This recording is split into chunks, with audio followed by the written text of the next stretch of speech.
नमस्कार दर्शकों, वाइट स्वान TV news Hindi में आपका स्वागत है।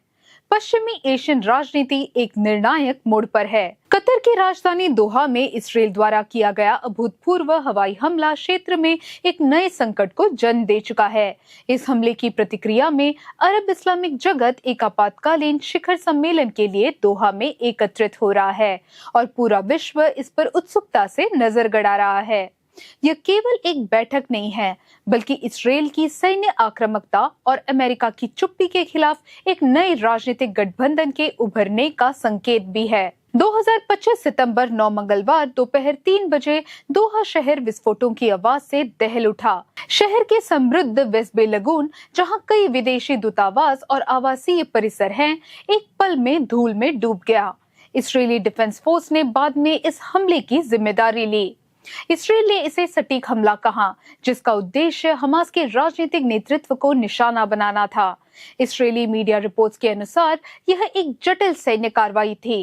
8 F-15 और 4 F-35 लड़ाकू विमान इसराइल से उड़ान भरकर रेड सी के ऊपर से गए और अरब प्रायद्वीप के दूसरी ओर से बैलिस्टिक मिसाइलें दोहा की ओर दागी। हमले से केवल कुछ मिनट पहले ही इसराइल ने अमेरिका को इसकी सूचना दी, वह भी बिना सटीक लक्ष्य बताए। ये बात इसराइली टाइम्स ने रिपोर्ट की। लेकिन अब इसराइल के अंदर से ही आ रही रिपोर्ट्स बता रही है कि हमला अपने लक्ष्य में पूरी तरह विफल रहा। हमास के वरिष्ठ नेता, जिनमें खलील अल हया भी शामिल है, चमत्कारिक रूप से बच निकले। इसके बजाय हमास के 5 निचले स्तर के कार्यकर्ता और एक कतरी सुरक्षा अधिकारी मारे गए। हालांकि लक्ष्य चूक गया। अमेरिका में इसराइली राजदूत का बयान, अगली बार हम उन्हें मार देंगे, उनके अड़िग रवैये को दर्शाता है। इसराइल के प्रधानमंत्री बेंजामिन नेतन्याहू ने फिर से दोहराया कि यह हमला 7 अक्टूबर की सामूहिक हत्या का प्रतिशोध था और हमास के नेतृत्व को खत्म करना इसका उद्देश्य था। कतर के प्रधानमंत्री शेख मोहम्मद बिन अब्दुल रहमान अल थनी ने इसे एक ऐसे देश की संप्रभुता पर हमला कहा जो गजा में संघर्ष विराम के लिए मध्यस्थता कर रहा है। इसराइल का ये हमला, जिससे अमेरिका के रडार सिस्टम भी चूक गए, गल्फ देशों की सुरक्षा पर गंभीर सवाल खड़े करता है।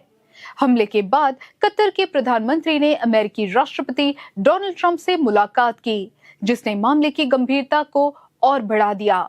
पारंपरिक रूप से इसराइल के करीब माने जाने वाले भारत ने इस मुद्दे पर जो रुख अपनाया, उसने अंतर्राष्ट्रीय स्तर पर ध्यान खींचा। प्रधानमंत्री नरेंद्र मोदी ने कतर के अमीर शेख तमीम बिन हमद अल थनी से फोन पर बात की और भाईचारे वाले देश कतर की संप्रभुता के उल्लंघन की कड़ी निंदा की।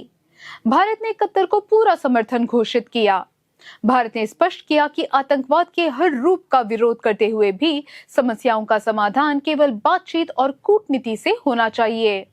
भारतीय मीडिया का कहना है कि कतर द्वारा 8 पूर्व भारतीय नौसैनिक अधिकारियों को माफ करने के बाद भारत कतर के बीच बने गहरे संबंधों ने भारत के इस कड़े रुख को प्रेरित किया है। इसी पृष्ठभूमि में 15 सितंबर को अरब लीग और इस्लामिक कोऑपरेशन संगठन द्वारा संयुक्त रूप से दोहा में आपातकालीन शिखर सम्मेलन बुलाया गया है। दशकों से शत्रु रहे सऊदी अरब और ईरान का एक ही मंच पर आना इस सम्मेलन की सबसे बड़ी विशेषता है। यूएई, मिस्र, तुर्की सहित क्षेत्र की सभी बड़ी ताकतें दोहा में मौजूद है।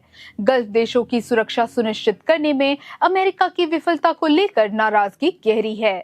अमेरिकी सैन्य उपस्थिति की समीक्षा और चाइना, तुर्की जैसे देशों के साथ नए रक्षा समझौते करने जैसे विषय इस सम्मेलन में भी चर्चा में है। यहाँ तक कि इसराइल के साथ शांति समझौता करने वाला यूएई भी हमले की कड़ी निंदा करने के लिए मजबूर हुआ।